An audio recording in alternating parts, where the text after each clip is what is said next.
नमस्कार बंधुरा রিসি किचेने तुम्हारे सबाइके स्वागत। आज के आमी पेঁপে घंट रेसिपि तुम्हारे संगे शेयर करब। এটা একটা পুরনো দিনের রান্না। আমি এখানে মিডিয়াম সাইজের 3টে পেঁপে নিয়েছি আর এটাকে আমি গ্রেট করে নিচ্ছি। আর এটাকে দেখতে পাচ্ছ আমি গ্রেট করে নিচ্ছি, আমি দেখিয়ে দিচ্ছি। দেখো আমি এইভাবে গ্রেট করে নিচ্ছি 3টে পেঁপেকেই। তো আমার দেখো 3টে পেঁপেকে কিন্তু গ্রেট করা হয়ে গেছে। আর এখানে আমি প্যানের মধ্যে 4 চামচ সর্ষের তেল দিয়ে দিয়েছি। আমি এটা সর্ষের তেল দিয়ে রান্না করব, তোমরা চাইলে সাদা তেলও দিতে পারো। আর এর মধ্যে ফোড়ন দিয়ে দিচ্ছি তেজপাতা, শুকনো লঙ্কা আর সাদা জিরে। এবার আমি দিয়ে দিচ্ছি আলুগুলোকে আমি একটু বড় বড় সাইজের কেটে নিয়েছিলাম। বেশি ছোট করলে রান্নার সময় ঘেটে যেতে পারে আলুটা, সেই কারণে এখানে কিন্তু একটু বড় বড় সাইজের আলু দিয়ে দেবে। এর মধ্যে আমি পরিমাণ মতো লবণ হলুদ দিয়ে দিয়েছি, এটাকে একটু ভাজা হতে দেব।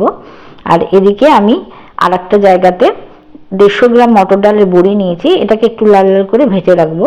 এই রান্নাতে মটর ডালের বড়িটা দিলে খেতে কিন্তু খুব ভালো হয়। আমার বড়িটা লাল লাল করে দেখো ভাজা কিন্তু হয়ে গেছে। আর এদিকে আমার আলুটাও কিন্তু মোটামুটি হালকা ভাজা হয়ে গেছে। এবার এর মধ্যে আমি কাঁচা লঙ্কা, তার সঙ্গে দিয়ে দিচ্ছি আদা বাটা আর জিরে গুঁড়ো। তোমরা কিন্তু ঝালটা তোমাদের যতটা ঝাল খাও সেই পরিমাণ অনুযায়ী কিন্তু লঙ্কাটা দেবে।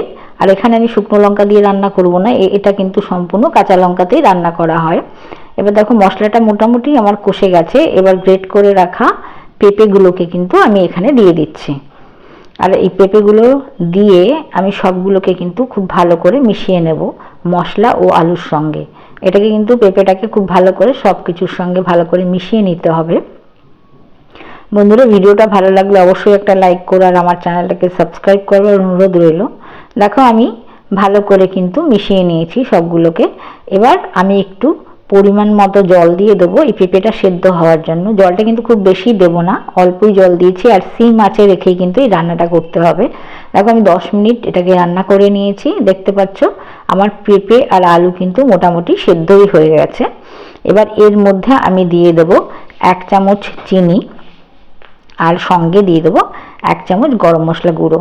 এগুলোকে দিয়ে আবার ভালো করে একটু মিশিয়ে নেব। সবগুলোকে খুব ভালো করে মিশিয়ে নিতে হবে।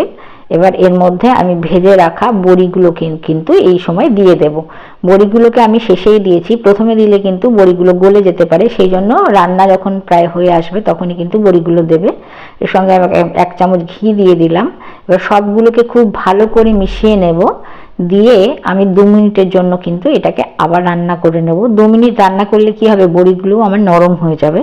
দেখতে পাচ্ছ আমার রান্না কিন্তু কমপ্লিট হয়ে গেছে। আর এটা কিন্তু নিরামিষ দিনে খুব দুর্দান্ত একটা রেসিপি, খেতেও খুব ভালো হয়। তো যদি বন্ধুরা ভিডিওটা ভালো লাগে অবশ্যই একটা লাইক করো আর আমার চ্যানেলটাকে সাবস্ক্রাইব করো।